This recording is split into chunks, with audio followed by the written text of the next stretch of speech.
Est-ce que t'as tout le monde? Oui, oui. Il est chouette ton truc. Tu ne ferais pas mieux? Pourquoi tu viens comme ça? Pour un mètre au milieu, oui, bah, c'est encore ça. Hein. Ouais. Jean-Jacques.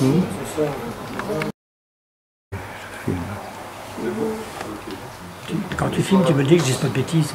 Bienvenue pour ce conseil municipal du 28 juin.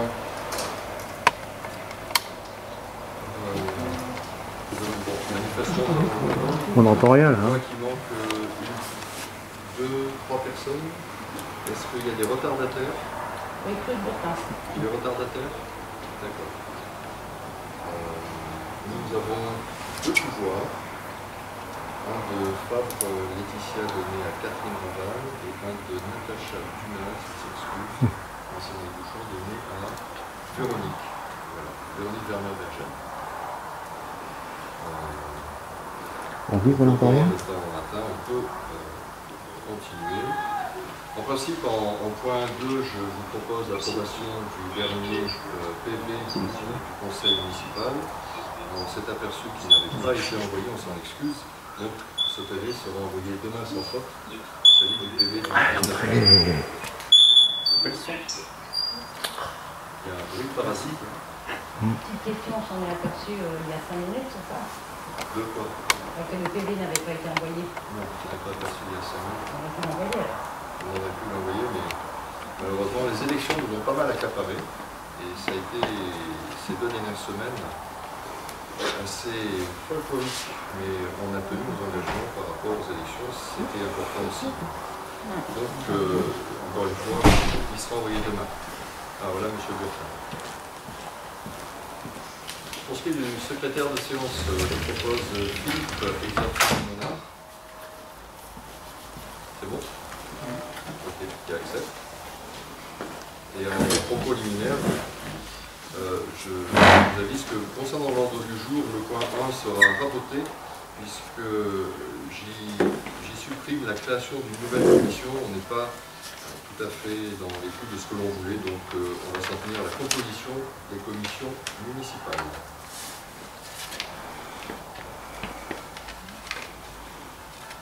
Excusez-moi, j'ai pas entendu la fin de votre phrase. On va s'en tenir au point 1, composition des commissions communales. Pardon. Excusez-moi. Donc en fait, on ne crée pas de commission. Pas pour le moment. Donc, comme vous le savez, il y a eu l'émission de Laetitia Deville et Nathalie Goni, qui étaient toutes les 2 membres de plusieurs commissions permanentes communales. Il est nécessaire par conséquent de remplacer au sein des commissions municipales ces 2 personnes. Le Code général des collectivités territoriales impose le respect de la représentation proportionnelle. Les 2 nouveaux membres qui ont donc été remplacés pour succéder à Anthony et Madame Deville sont Laurent Pichon et Laetitia Fabre.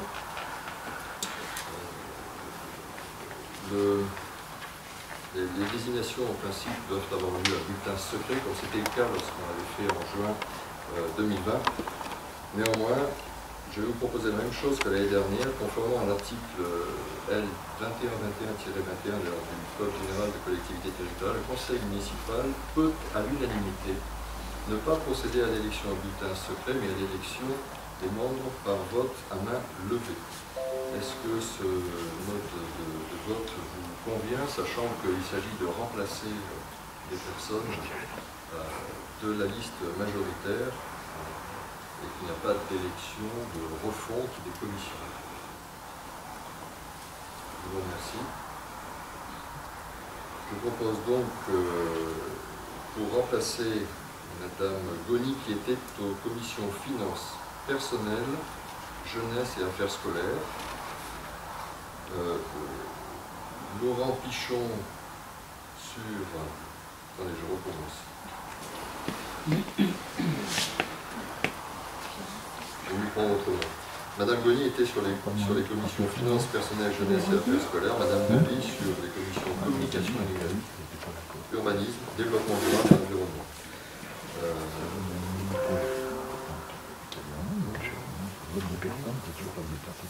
Voilà. Ce que je propose donc, c'est que M. Pichon intègre les commissions communication numérique, urbanisme et développement durable environnement, et que Madame Fabre-Laetitia intègre les commissions finances et jeunesse ainsi que affaires scolaires. Reste la place que Mme Goni a délaissée sur la commission du personnel, et là je vous proposerai la candidature de Jean-Pierre Baudouin, si je ne me suis pas trompé. Il y a une petite modif, c'est Thierry Manfredi qui prend la place. D'accord, donc merci pour la modif. C'est Thierry Manfredi qui remplacera Madame Goni au sein de la commission du personnel.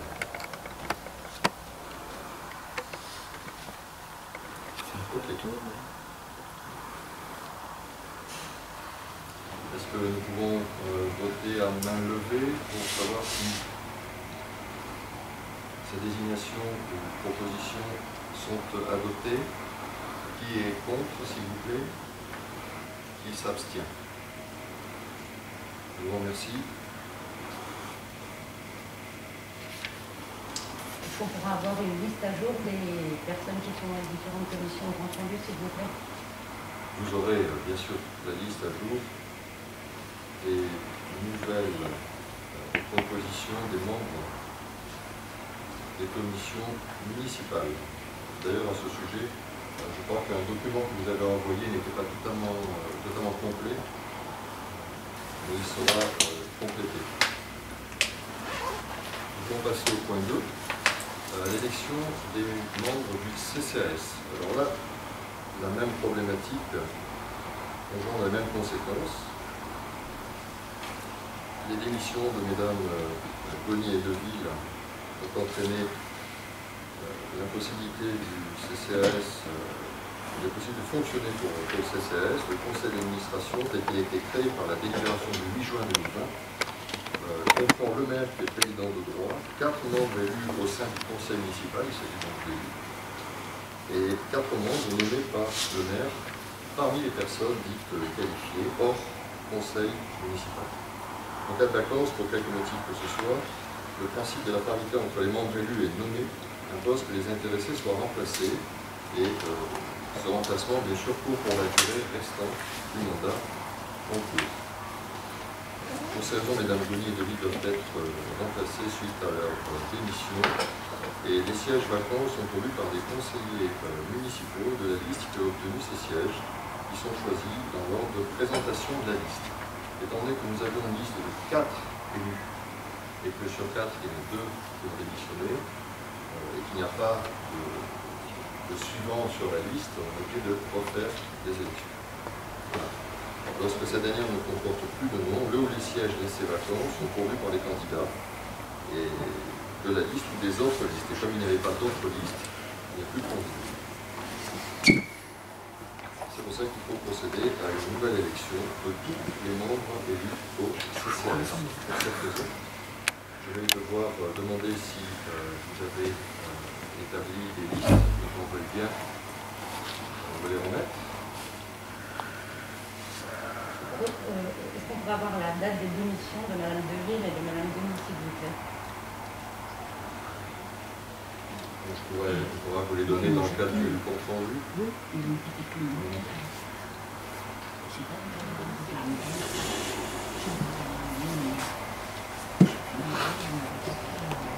Ok. Donc nous avons une liste qui a été déposée.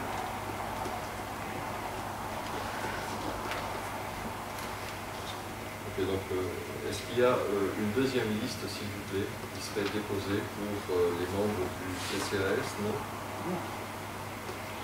Alors nous avons une liste composée de Maud Agnus, Catherine Ravan, Laurent Pichon, Laetitia Fabre. On a besoin de 2 scrutateurs. Est-ce qu'il y a 2 personnes qui veulent bien se désigner? Une pour récupérer les votes. Alors, comme la fois précédente, si tout le monde est d'accord, on peut procéder à un vote à main levée. Étant donné qu'a priori il n'y a qu'une liste pour gagner du temps. C'est autorisé par le Code général des collectivités territoriales. Est-ce que vous êtes d'accord pour procéder à un vote à main levée? Ok, je vous remercie. Il y a donc une liste unique, Maud Agnus, Catherine Rabanne, Laurent Pichon, Laetitia Fabre. Qui est contre, s'il vous plaît? Qui s'abstient? Merci. Ça nous permettra de gagner un petit peu de temps. Je vous en remercie. On fournira les dates de démission des 2 personnes que j'avais nommées tout à l'heure. La troisième délibération concerne les tarifs du service périscolaire, c'est-à-dire essentiellement restaurants et garderies. Je vais céder la parole à Maud Agnus. Bonsoir à tous. Donc, on a eu une commission des affaires scolaires en date du 10 juin. Et nous avons décidé qu'il n'y aurait pas de changement de tarif pour la rentrée à venir. Il n'y a effectivement pas eu de changement de tarif depuis que l'équipe municipale est en place.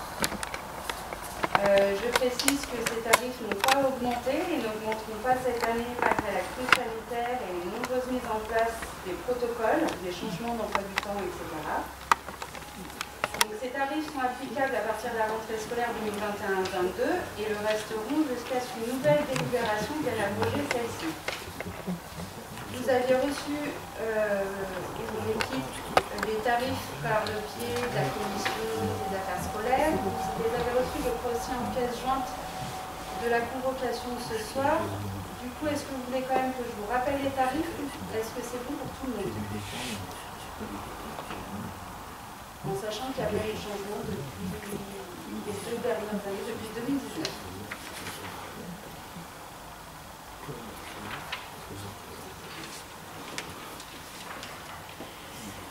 Donc, est-ce qu'il y a des questions sur cette délibération? Ok. Est-ce qu'il y a, vous allez donc la soumettre au vote, est-ce qu'il y a des votes contre? Des abstentions? Une abstention. Ok.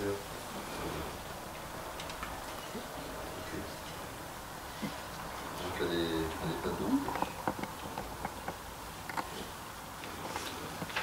Concernant le point 4, convention avec le CDG 73 pour mise en œuvre du document unique.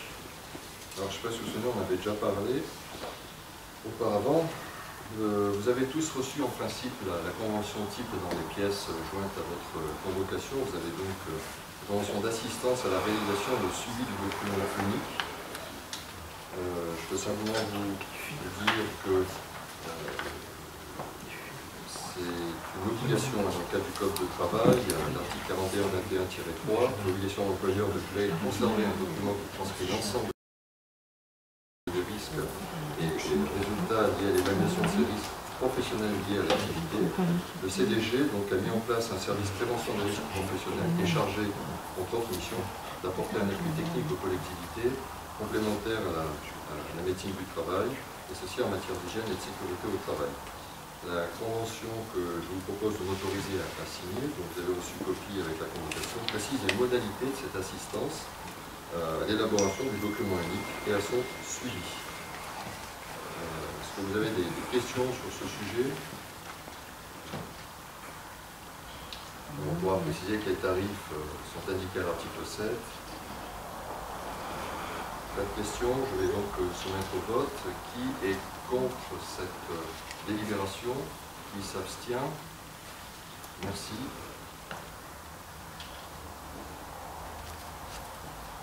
Le point 5, si je ne dis pas de bêtises, le tableau des effectifs. Donc il y a une modification des temps de travail des agents du service périscolaire et création d'un poste. Maud, tu peux expliquer s'il te plaît? Donc, le compte-rendu de la commission du personnel réunie le 21 juin 2021 a été transmis à l'ensemble du conseil municipal qui explique la modification du tableau des emplois présentement délibéré. Moi, je n'ai pas reçu le compte-rendu de la commission du personnel. Hein. Alors, normalement, les comptes rendus sont envoyés à toute l'équipe. Oui, mais ce n'est pas toujours le cas. Donc, on pourra vous faire une liste de... Ah, on n'a pas reçu. Ça a eu lieu mercredi dernier, mercredi soir. Ouais, il est en présent, je vais pas non plus regarder avant de venir. Ah, alors vous venez de dire. Il avait été transmis, il n'est pas fait. Il a pas été fait. Je suis arrivé en retard parce que je l'ai cherché un moment. Je ne l'ai pas trouvé. Au bout d'un moment, j'ai dit, Donc je vais vous expliquer. Donc, il convient tout d'abord de modifier les temps de travail de plusieurs agents du service périscolaire pour faire face au départ de 2 agents, un départ en retraite et un départ en disponibilité. Les temps de travail ainsi libérés ont été répartis parmi les agents, titulaires ou contractuels, volontaires, en poste. Il restera à pourvoir donc 2 postes sur le temps méridien, l'un par la SEIG et l'autre par recrutement d'un agent contractuel pour remplacer un agent indisponible. Article 3-1, loi 26 janvier 1984. Parmi ces modifications de temps de travail, l'un concernait un agent qui passe de 15h30 hebdomadaires annualisées à 17h30 hebdomadaires annualisées, soit une augmentation de plus de 10%. Cette augmentation requérait l'avis favorable du comité technique et ce dernier a été donc obtenu lors de la séance du comité technique du 28 juin 2021. Ces modifications seront mises en œuvre le 1er septembre 2021. Oui, est-ce que vous avez des questions à ce sujet, bien sûr. Sur ce point-là Qui part en retraite et qui est en disponibilité? Je ne suis pas certain que l'on puisse nommer les agents. Et comment on fait pour vérifier? Parce que moi j'ai repris le tableau que vous avez communiqué lors du conseil municipal du 13 avril. Déjà vous nous aviez mis quelqu'un qui était en retraite déjà depuis plus d'1 an. Comment on fait pour vérifier en fait quels sont les horaires, quelles sont l'augmentation de la masse salariale? Ou bien qu'on ait un repère. Pardon? Le repère aujourd'hui, c'est le nombre de postes. Après, si vous voulez faire un point plus précis, moi, je vous recommande par exemple de prendre rendez-vous avec la secrétaire générale. Vous pouvez consulter les documents en mairie, prenez rendez-vous, puis ça se fait facilement. Est-ce que ça me... moi, ça me paraît quand même très logique que comme on dépense des fonds publics, on sache, parce que j'ai regardé le tableau, je vois de 18 à 18h30, 18 à 19h30, 15 à 17h30, 16 à 16h45, 12 à 13, 22 à 23, 18 à 23, 16 à 20. Voilà. Déjà que là, on avait un tableau qui était sous une autre forme. Hein. Déjà, on aurait pu reprendre le même tableau pour s'y retrouver. Donc, ça, c'est au mois d'avril. Hein. C'est pas très vieux. Hein. Gabriel, dans le compte rendu de la commission des affaires scolaires, on avait fait un tableau qui était peut-être plus simple avec tous les totaux. Mais on l'a pas reçu. Non, affaires scolaires, je l'avais envoyé à affaires scolaires. La commission, affaires scolaires. Je l'ai envoyé à toute l'équipe de la commission de compte rendu de la commission des affaires scolaires. Et si vous ne l'avez pas reçu, je peux vous le renvoyer. Hein. Non, mais je vais regarder, je les ai là. La commission l'a faite le 10, donc moins d'une semaine après, quelques jours après, on a dû vous le renvoyer, mais je peux vous le renvoyer, il n'y a pas de problème. Je voudrais en fait qu'on puisse regarder l'évolution de la masse salariale, parce que là on met des horaires en plus. Quelqu'un part à la retraite, je pense que c'est pas non plus... on avait bien reçu un nom avec un tableau avec des noms. Pourquoi est-ce qu'on ne peut pas avoir un tableau avec des noms? On le connaît, le nom des agents. Dire qu'il y en a un qui part en retraite, c'est pas non plus... ça ne paraît pas non plus...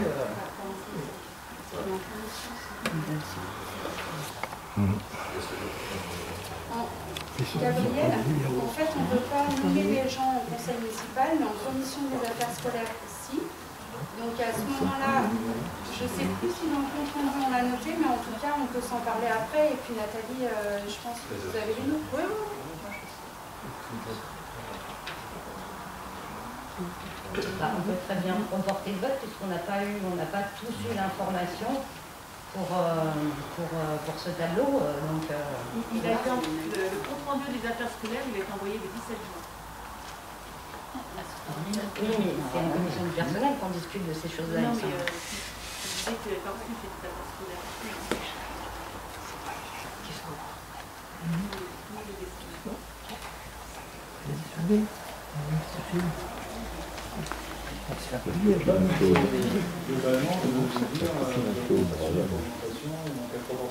Alors, on en a parlé en commission personnelle entre le départ à la retraite et la disponibilité, plus les agents qui ont accepté d'augmenter leurs horaires pour pallier au manque. On a une différence de mémoire sur l'année de 500 € d'augmentation de la masse salariale. Il me semble que c'est 11 heures. En fait, c'est Voilà. en nombre d'heures, on a plus 11 heures sur la totalité de l'année Voilà. concernant le service périscolaire. Il y a 11 heures sur l'année, annualisées. Donc ça fait moins d'1 heure par mois en plus. Ça, c'est assez clair.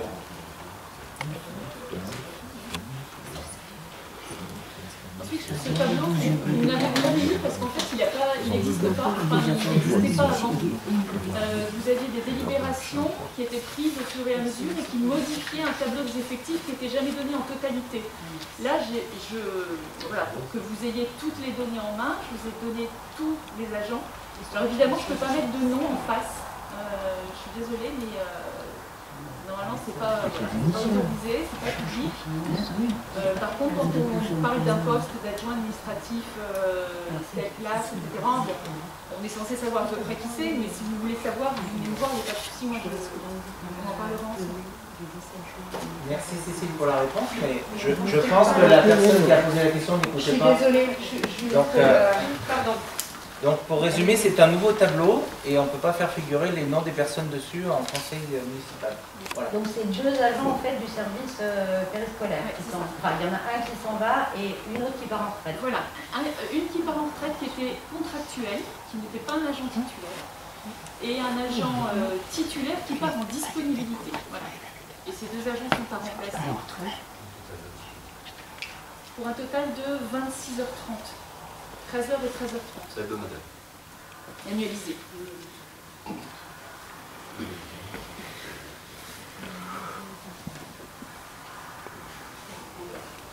Donc on peut continuer.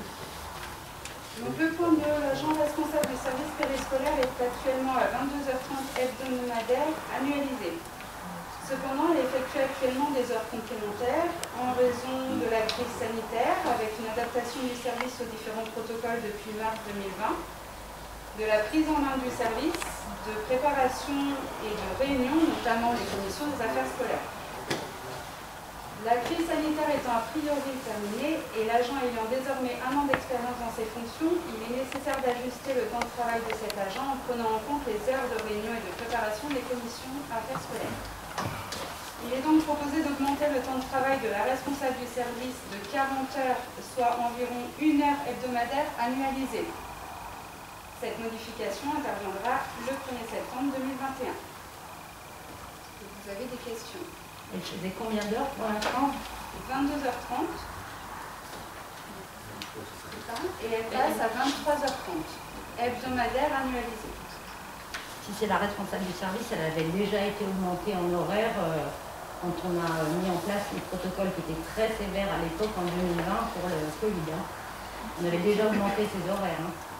C'était des heures complémentaires, me dit-on. Ce n'était pas une augmentation de son temps de travail annualisé. C'était pour subvenir à une augmentation temporaire de l'activité liée à la crise sanitaire. Alors si c'était possible pour avoir que les choses soient bien claires, est-ce qu'on pourrait avoir un tableau récapitulatif, alors avec les prénoms et pour les gens du conseil, où on a les horaires des personnes en 2019, en 2020 et en 2021 pour voir quelles sont les progressions chez les horaires.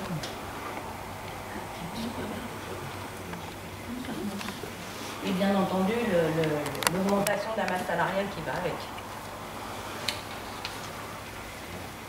Et comme vous l'avez très bien dit, Madame Magnus, les protocoles sont moins sévères qu'ils n'étaient en 2020.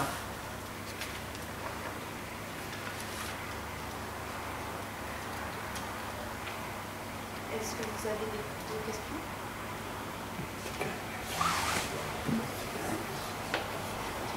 Troisième point, le responsable du service administratif a été recruté. Il s'agit d'un agent actuellement en poste à la communauté de communes du Haut-Puget. Cette personne prendra ses fonctions le 31 août. Le poste ouvert était un poste de rédacteur. Cependant, après publicité, c'est un agent de catégorie C qui a été choisi. Le tableau des emplois de la commune prévoyait un emploi de rédacteur. Il faut donc modifier ce tableau. Cette création de poste sera effective le 31 août 2021. Ces modifications sont intégrées dans le tableau.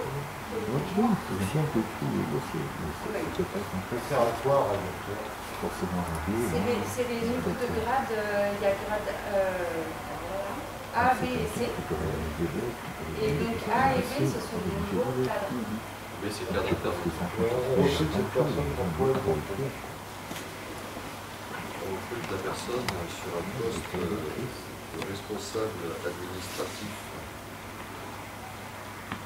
Par remplacement. Elle va chapeauter l'équipe administrative. L'équipe administrative, c'est pas la secrétaire générale qui chapeaute l'équipe administrative? Disons que la secrétaire générale chapeaute en direct, et là il y aura une personne qui sera intermédiaire.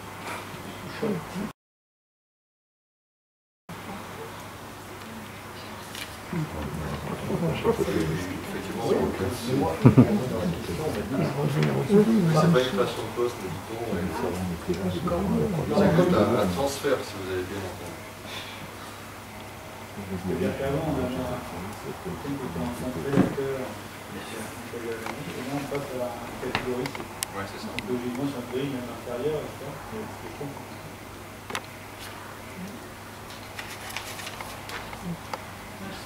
C'est-à-dire qu'on transforme un poste rédacteur en un poste de catégorie C, c'est ça? Pour la même personne? Non, c'est lié au départ. Enfin, Oui, oui. En fait, il y a eu, au départ, il y a eu un départ en retraite, qui n'a pas été remplacé, et une mutation. Et donc, on a remplacé la personne qui Attendez. En fait, on a mis un mi-temps sur la personne qui était partie. Pas du tout les mêmes compétences. Les rédacteurs, ils n'ont pas les mêmes compétences. sur la administrative. Et la personne, le rédacteur, était à temps plein.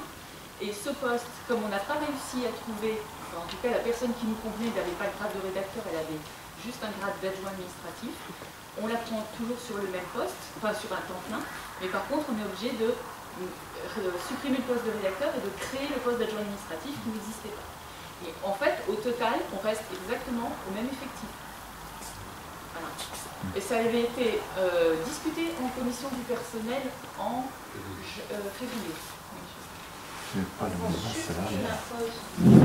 Pourquoi rédacteur catégorie B et on crée un poste de rédacteur catégorie C? Non, oui, d'adjoint administratif. En fait, on place un B, on sait quoi. voilà. Comme on n'a pas trouvé la classification pour remplacer le même poste, on a trouvé une classification en dessous. Et ben, les règles font qu'on est obligé de supprimer ce poste et donc créer un autre. Mais on n'augmente pas la masse salariale, en fait, on remplace un poste par un autre poste, mais à un grade inférieur. C'était un poste au temps plein qu'on avait. Oui. Du coup, là, dans la projection que vous nous aviez donnée au mois d'avril, j'avais effectivement le départ d'un agent qui a été muté, qui avait un salaire, et le remplaçant était un salaire plus élevé. Donc là, vous me dites qu'il est dans un salaire moins élevé. Ce qui est important, c'est bien, parce que c'est vrai qu'il y a beaucoup de mouvements, et très honnêtement, c'est sa faute. Mais en gros, globalement, il y a la même masse salariale et il y a 500 € de plus par an. 11 heures. Pour le service périscolaire. Qui est lié pour le service. Oui. Okay. Il n'y a pas de création de poste nette. Okay. Voilà. Moi, ce que je voudrais, c'est avoir une vue d'ensemble sur l'ensemble du poste sur 3 ans, y compris périscolaire, technique, etc.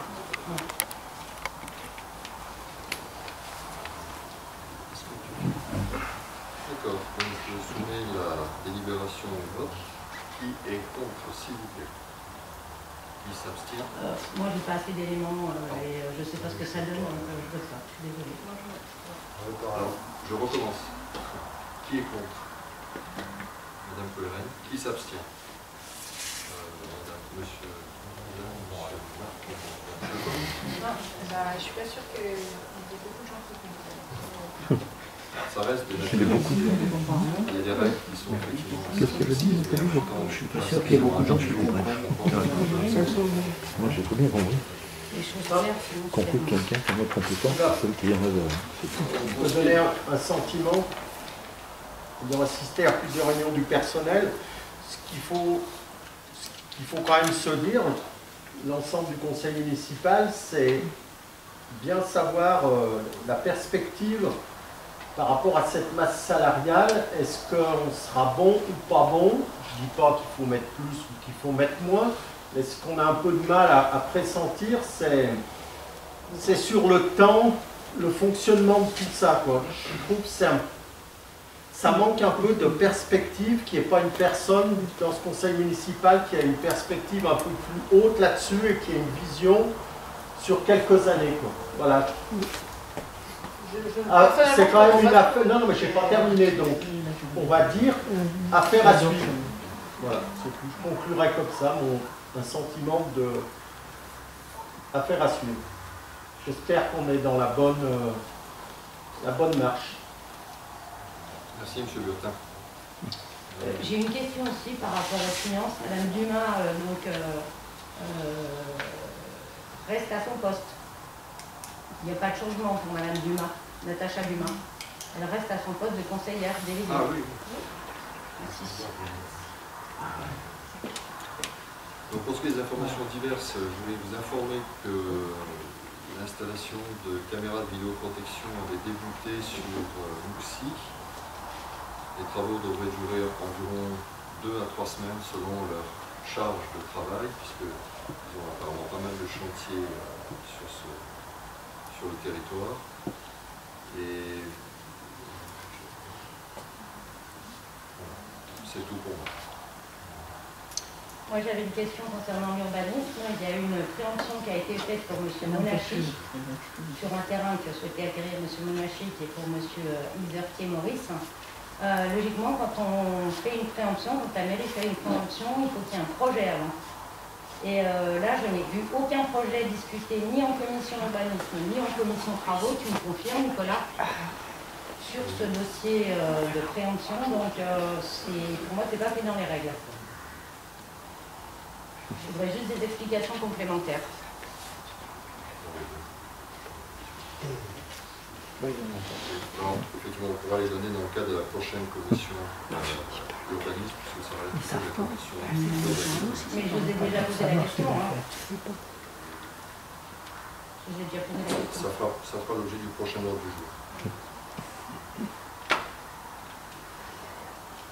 Ok. Moi, je n'ai plus de... L'ordre du jour, en tout cas, étant épuisé, je n'ai plus d'informations diverses à vous proposer. Donc, je clôt la séance du conseil municipal. Et puis, donc, je clôt la réunion du conseil municipal, s'il vous plaît. Et si vous voulez procéder à quelques questions, n'hésitez pas. Oui, je pense que vous avez oublié d'informer le conseil municipal que vous aviez signé une promesse de vente pour Pré Nouveau. Ça me semble quand même important, même si vous avez délégation, d'en informer le conseil municipal. Ça a été dit et écrit sur la commission urbanisme. Oui, mais donc, il y a eu entendu. Le maire a obligation d'informer le conseil municipal et l'ensemble du conseil municipal. Ça me paraît quand même un dossier très important et ça me paraît normal d'en référer à l'ensemble des élus. Merci de le rappeler en tous les cas.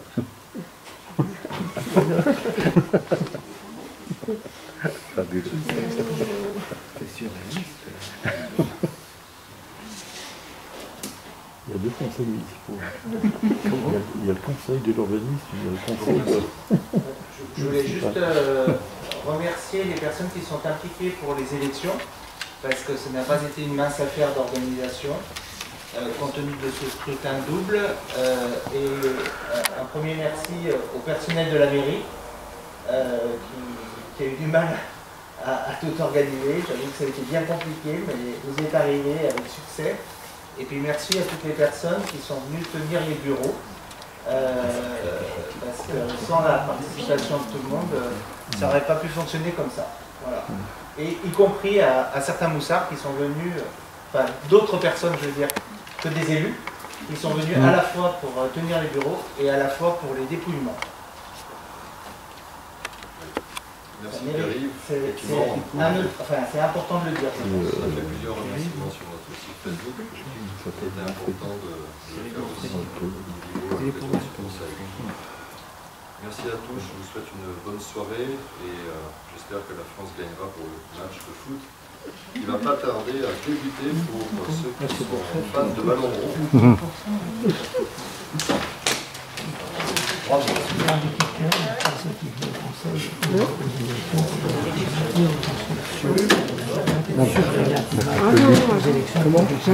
Je te dis qu'il fallait venir.